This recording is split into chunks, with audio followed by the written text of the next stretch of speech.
तो 24 नवंबर 1971 वेडनेसडे का दिन था जब ये इंसिडेंट होता है। इस दिन एक बंदा डैन कूपर नाम से पोर्टलैंड से सिएटल जाने वाली एक फ़्लाइट का टिकट खरीदता है। American north west Orient airlines की ये फ़्लाइट थी 305 और इसमें मौजूद था बोइंग 727 एक एयरक्राफ्ट जो कि पोर्टलैंड से लेकर सिएटल तक जा रहा था। और इसमें केवल 42 मेंबर्स बैठे हैं, जिसमें 36 पैसेंजर हैं और 6 क्रू मेंबर्स हैं। लेकिन इन 36 मेंबर के बीच मौजूद है एक हाईजैकर। अब देखिए, शुरू में किसी को नहीं पता लगता कि ये एक हाईजैकर है, क्योंकि ये उस तरह का बिल्कुल नहीं दिख रहा था, बल्कि ये एक बिजनेसमैन की तरह लग रहा था और इसने ऐसे कपड़े ही पहन रखे थे, एक बिजनेस सूट, एक ओवरकोट और ब्राउन कलर के शूज। और इसके पास मौजूद है एक ब्रीफकेस और एक पेपर बैग। अब जैसे ही ये फ्लाइट पोर्टलैंड से टेक ऑफ करती है, उसके बाद कूपर ऑर्डर करता है एक बर्बन और एक सोडा। फिर उसके थोड़ी ही देर बाद कूपर वहाँ की एक एयर होस्टेज जिसका नाम था फ्लोरेंस शाफनर, उसे एक नोट देता है। तो शुरू में तो ये नोट लेकर वो चली जाती है, लेकिन उसके थोड़ी ही देर बाद कूपर कहता है कि मुझे लगता है शायद आपको ये पेपर पढ़ लेना चाहिए। जैसे ही शाफनर उस नोट को खोलती है, उसमें साफ लिखा रहता है कि miss I have a bomb in my briefcase. ये देखकर शाफनर एकदम चौंक जाती है और कूपर की तरफ देखती है। फिर कूपर उसे अपने पास बुलाकर अपना ब्रीफकेस खोलकर दिखाता है और उसमें था एक बॉम्ब थी। और इस बॉम्ब को देखकर शाफनर थोड़ी देर के लिए चुप हो जाती है। फिर कूपर कहता है कि एकदम शांति से उसकी बात सुने, एकदम बिल्कुल ही अनएक्टिविटी ना करे। अगर उसने कुछ ऐसा किया तो वो इस पूरे एयरप्लेन को बॉम्ब से उड़ा देगा। शाफनर ऐसे में एकदम चुप बैठी रहती है और उसकी बात सुनती है। कूपर उसके बाद उन्हें अपनी डिमांड बताता है। कूपर कहता है कि मुझे 2 लाख कैश चाहिए और 2 फ्रंट पैराशूट और 2 बैक पैराशूट। और साथ ही जब हम लैंड करेंगे तो एक रिफ्यूल ट्रक खड़ा होना चाहिए एरोप्लेन रिफ्यूल करने के लिए। शाफनर अपने साथ की एक और एयर होस्टेज को बुलाती है जिसका नाम था टीना मकलो। अब देखिए, टीना मकलो ही एक ऐसी लेडीज थी जो कि कूपर के साथ सबसे ज्यादा टाइम बिताती है। उसके बाद इन एयर होस्टेज के जरिए ये मैसेज पायलट तक पहुंचाया जाता है और इनकी आपस में कन्वर्सेशन होती है। देखिए, इस इंसिडेंट के दौरान बिल्कुल भी किसी को पता नहीं था कि उनका प्लेन हाईजैक हो चुका है, क्योंकि हाईजैकिंग इतनी शांति से चल रही थी, किसी को शक नहीं हो रहा था कि एक्चुअल में उस एयरक्राफ्ट में चल क्या रहा है। जैसे तैसे करके पायलट बात करते हैं और उस समय की एयरलाइंस प्रेसिडेंट डोनाल्ड नायरोब से कूपर की डिमांड के बारे में बताते हैं। इसमें नायरोब कहते हैं कि कूपर को लेके कोई भी सख्ताई नहीं दिखाई जाए, बल्कि शांति से उसकी डिमांड मानी जाए और पूरा पूरा करा जाए। अब देखिए, इस फ्लाइट को 45 मिनट में सिएटल तक पहुंचना था, लेकिन इसे हो चुके हैं पूरे 3 घंटे। और ऐसे में पायलट वहाँ बैठे मेंबर्स को बताते हैं कि हम कुछ इशू होने के कारण लेट हो रहे हैं। फाइनली 5:46 पर ये प्लेन सिएटल पर लैंड करता है। लैंड करने के थोड़ी देर बाद एक रिफ्यूलिंग ट्रक में एक बंदा आता है जो कि डिमांड के अनुसार सारा सामान लाता है। अब टीना मगलो डीबी कूपर को वो सारा सामान देती है, जिसमें $2 लाख कैश से भरा एक बैग था और साथ ही 2 फ्रंट पैराशूट और 2 बैक पैराशूट। ऐसे में कूपर कहता है कि सारे लोग फ्लाइट छोड़कर जा सकते हैं, लेकिन टीना मगलो मेरे पास ही रहेगी। तो देखने में कूपर एक बिजनेसमैन तो लग ही रहा, लेकिन जिस तरीके से बात करके अपनी आगे का प्लान बताता है, ऐसा लगता है कूपर बहुत ही पढ़ा लिखा और शार्प इंसान था। और अब इस एरोप्लेन में केवल टीना मकलो और डीबी कूपर बैठे हैं। कूपर कहता है कि इस एरोप्लेन को 10,000 की फीट पर ले जाकर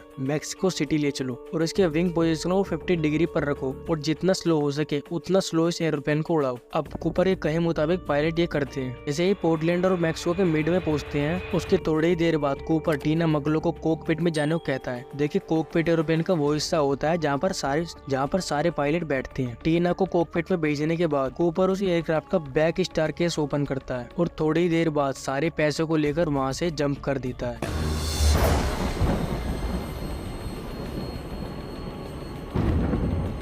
और उस दिन के बाद से लेकर आज तक का ये FBI का सबसे अनसोल्व और एक मिस्टीरियस केस बनकर रह गया है और जिसे आज तक कोई सोल्व नहीं कर पाया है। हालांकि कुछ सबूत मिले हैं, लेकिन ये केस पूरी तरह सोल्व नहीं हो पाया है। यहाँ तक कि ये भी नहीं जान पाए कि कूपर कौन था और कहाँ से आया था, या फिर उसका कोई रिश्तेदार जो उसे जानता हो या उसके बारे में कुछ इन्फॉर्मेशन दे सके। ऐसा कोई भी एक बंदा नहीं मिला। अब जैसे ही कूपर जंप करता है तो उसमें इतना पेट्रोल नहीं था कि इस एयरक्राफ्ट को मैक्सिको सिटी तक ले जाएं। इसलिए पायलट इस हाईजैक एयरक्राफ्ट को निवाड़ा के रीनो शहर में लैंड करते हैं। लैंड करने के तुरंत बाद पुलिस और इन्वेस्टिगेशन ऑफिसर की टीम को इन्फॉर्म किया जाता है और उसके तुरंत बाद इसमें छानबीन शुरू हो जाती है। छानबीन के दौरान भी पुलिस को और इन्वेस्टिगेशन ऑफिसर को कुछ इतना मिलता नहीं है, और मिलती है पुलिस को मिलता है एक अनयूज्ड पैराशूट और एक फटा हुआ पैराशूट और साथ ही कूपर की एक टाई क्लिप। ऑफिसर्स का मानना था कि ये जो फटा हुआ पैराशूट था, इसकी रस्सी से पैसों के बैग को बांधा होगा जिसका वेट लगभग 10 किलो था, और कुछ जली हुई सिगरेट के फिल्टर्स और साथ ही कुछ फिंगरप्रिंट जो कि मैच नहीं कर रहे थे वहाँ के किसी भी मेंबर से। अब देखिए, इस एरोप्लेन की पूरी तरह छानबीन करने के बाद ऑफिसर्स कैलकुलेट करके एरिया निकालते हैं जिसमें शायद कूपर सर्वाइव कर गया होगा, या फिर शायद उसकी बॉडी या फिर कुछ पार्ट्स मिले। ये एरिया वॉशिंगटन स्टेट का साउथ वेस्ट एरिया था, क्योंकि कूपर 10,000 फीट की ऊंचाई से कूदा था, लगभग 320 किलोमीटर पर आवर की स्पीड से। और साथ ही ये एरिया जो कैलकुलेट करके निकाला था, इसमें बड़े बड़े तालाब, झील, जंगल या फिर जंगली जानवर ही मौजूद थे। और इन जंगलों में लोगों के द्वारा, इस पानी में मरबिन के द्वारा और आसमान में एरोप्लेन के द्वारा एफबीआई ने हर तरह से इन्वेस्टिगेशन और छानबीन करी, लेकिन डीबी कूपर का एक कोई भी क्लू नहीं मिला, ना ही वो पैरासूट, ना ही वो पैसे।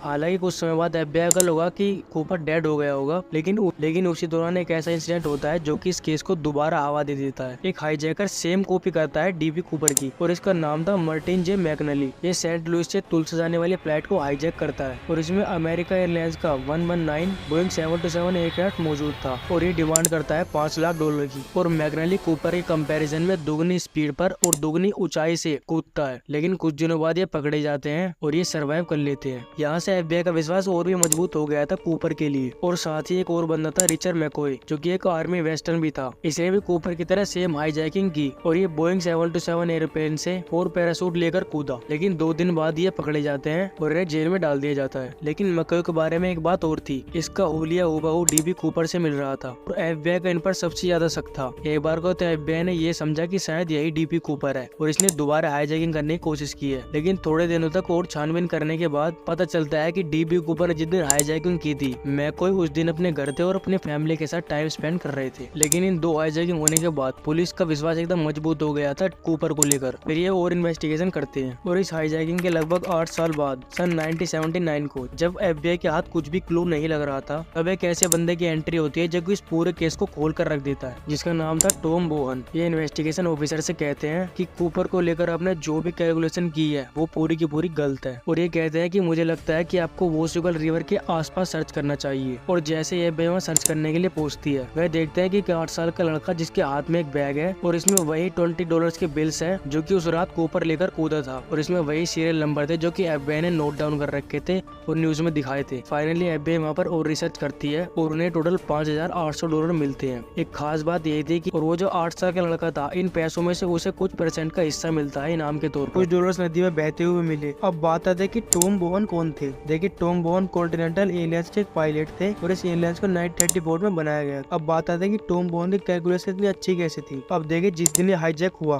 कूपर के एरोप्लेन के लगभग 400 फीट ऊपर टॉम बोहन अपने एरोप्लेन को उड़ा रहे थे, और 8 बजे करीब कूपर पैसे लेकर एरोप्लेन से कूदा था। जिस दौरान टॉम बोहन बताते हैं कि 8 बजे करीब इतना भयंकर तूफान था जो कि उन्होंने अपनी जिंदगी में आज तक नहीं देखा था। अब देखिए, इन्वेस्टिगेशन तो चली रही थी, लेकिन किसी ने भी डैन कूपर का हुलिया तो देखा नहीं था। तो इन्वेस्टिगेशन ऑफिसर्स रिसर्च करने के साथ साथ उसके हुलिया का भी पता लगा रहे थे कि कूपर आखिर एक्चुअल में दिखता कैसा है।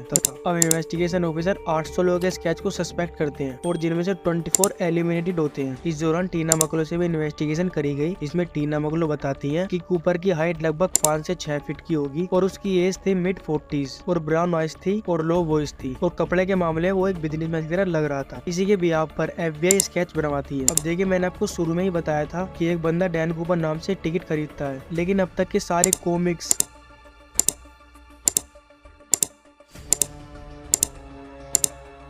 न्यूज, इन सभी में देखें तो ये डीबी कूपर नाम से शो होता है। एक न्यूज रिपोर्टर थे जेम्स लॉन्ग नाम से, जो कि कूपर की न्यूज को लेकर बड़े ही दिलचस्प थे, और जल्दबाजी में पुलिस ऑफिसर से बात करते करते उन्होंने डैन कूपर को डीबी कूपर लिख दिया, और भी रिपोर्टर्स ने उनकी न्यूज सुनकर इनका नाम डीबी कूपर ही रख दिया, और जिसने भी इनके बारे में कुछ लिखा या छापा वो डीबी कूपर के नाम से ही जाना। और आज भी ये बंदा डैन कूपर से ज्यादा डीबी कूपर के नाम से फेमस है। So I hope you enjoy the video. Thank you.